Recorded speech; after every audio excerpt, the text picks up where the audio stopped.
या देवी सर्वभूतेषु लक्ष्मीरूपेण संस्थिता नमस्तस्यै नमस्तस्यै नमस्तस्यै नमो नमः।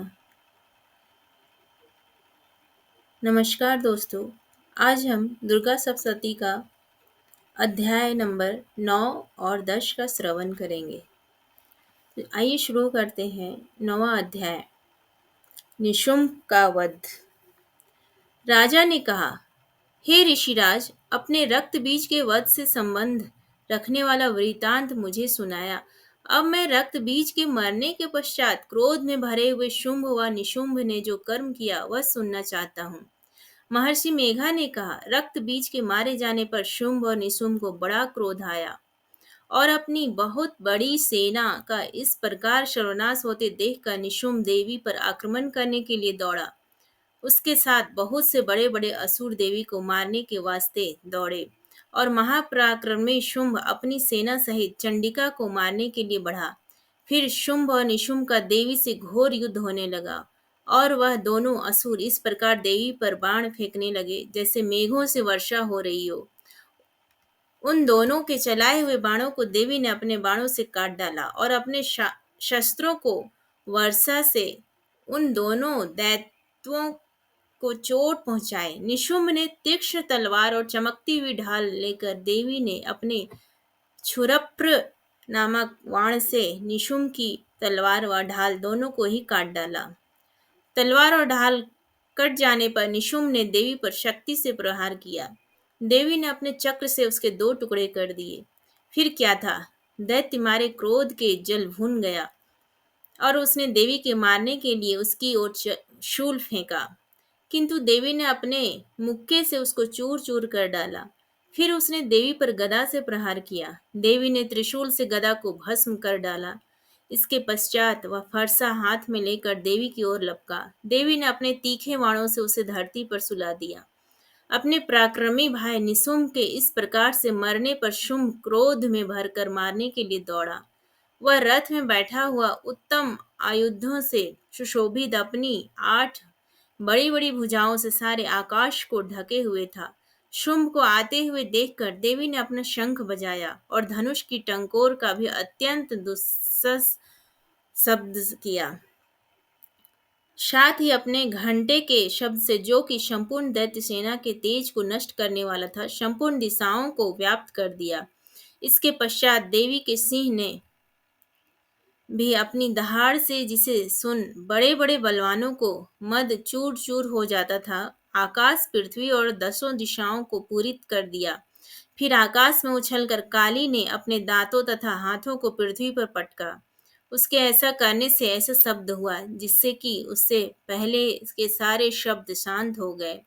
इसके पश्चात शिवदूती ने असुरों के लिए भय उत्पन्न करने वाला अट्टहास किया, जिसे सुनकर सब दैत्य थर्रा उठे और शुंभ को बड़ा क्रोध हुआ। फिर अंबिका ने उसे, अरे दुष्ट, खड़ा रह कहा तो आकाश से सभी देवता जय हो बोल उठे। शुंभ ने कहा, वहां आकर ज्वालाओं से युक्त एक अत्यंत भयंकर शक्ति छोड़ी, जिसे आते देखकर देवी ने अपनी महोल्का नामक शक्ति से काट डाला। हे राजन, फिर शुंभ के सिंहनाद से तीनों लोक व्याप्त हो गए और उसकी प्रतिध्वनि से ऐसा घोर शब्द हुआ जिसने इससे पहले के शब्दों को जीत लिया। शुंभ के छोड़े बाणों को देवी ने और देवी के छोड़े बाणों को शुंभ ने अपने बाणों से काट सैकड़ों और हजारों टुकड़ों में परिवर्तित कर दिया। इसके पश्चात जब चंडिका ने क्रोध में भर शुंभ को त्रिशूल से मारा तो वह मूर्छित होकर पृथ्वी पर गिर पड़ा। जब उसकी मूर्छा दूर हुई तो वह धनुष लेकर आया और अपने बाणों से उसने देवी काली तथा सिंह को घायल कर दिया। फिर उस राक्षस 10,000 भुजाएं धारण करके चक्रादि आयुधों से देवी को आच्छादित कर दिया। तब भगवती कुपित होकर अपने बाणों से उन चक्रों तथा बाणों को काट डाला। यह देख निशुंभ हाथ में गदा लेकर चंडिका को मारने के लिए दौड़ा। उसके आते ही देवी ने तीक्ष्ण धार वाले खड़ग से उसकी गदा को काट डाला। उसने फिर त्रिशूल हाथ में लिया। देवताओं को दुखी करने वाले निशुंभ को त्रिशूल हाथ में लिए हुए आता देखकर चंडिका ने अपने शूल से उसकी छाती पर प्रहार किया और उसकी छाती को चीर डाला। शूल विदीर्ण हो जाने पर उसकी छाती में से एक उस जैसा ही पराक्रमी दैत्य ठहर जा कहता हुआ निकला। उसको देखकर देवी ने बड़े जोर से ठहाका लगाया। अभी वह निकलने भी नहीं पाया था कि उसका सिर अपनी तलवार से काट डाला। सिर के कटने के साथ ही वह पृथ्वी पर गिर पड़ा। तदंतर सिंह दहाड़ दहाड़ कर असुरों का भक्षण करने लगा और काली शिवदूती भी राक्षसों का रक्त पीने लगी। कौमारी की शक्ति से कितने ही महादैत्य नष्ट हो गए। ब्रह्मा जी के कमंडल के जल से कितने ही असुर समाप्त हो गए। कई दैत्य महेश्वरी के त्रिशूल से विदीर्ण होकर पृथ्वी पर गिर पड़े और कई बाराही के प्रहारों से छिन्न भिन्न होकर धराशायी हो गए। वैष्णवी ने भी अपने चक्र से बड़े बड़े महापराक्रमियों का कचूमर निकालकर उन्हें यमलोक भेज दिया और ऐन्द्री से कितने ही महाबली राक्षस टुकड़े टुकड़े हो गए। कई दैत्य मारे गए, कई भाग गए, कितने ही काली शिवदूती और सिंह के ने भक्षण कर लिए। इस प्रकार दुर्गा सप्तशती 9वां अध्याय समाप्त हुआ।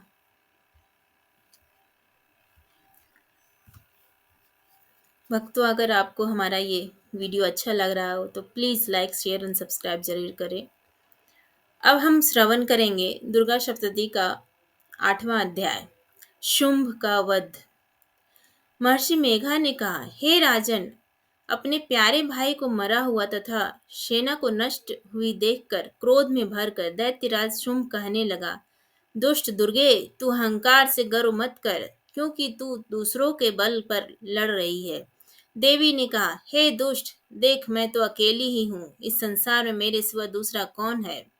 यह सब मेरी शक्तियां हैं। देख, यह सब की सब मुझ में प्रविष्ट हो रही हैं। इसके पश्चात ब्रह्माणी आदि सब देवियां उस देवी के शरीर में लीन हो गई और देवी अकेली रह गई। तब देवी ने कहा, मैं अपनी ऐश्वर्य शक्ति से अनेक रूपों में यहाँ उपस्थित हुई थी। उन सब रूपों को मैंने समेट लिया है।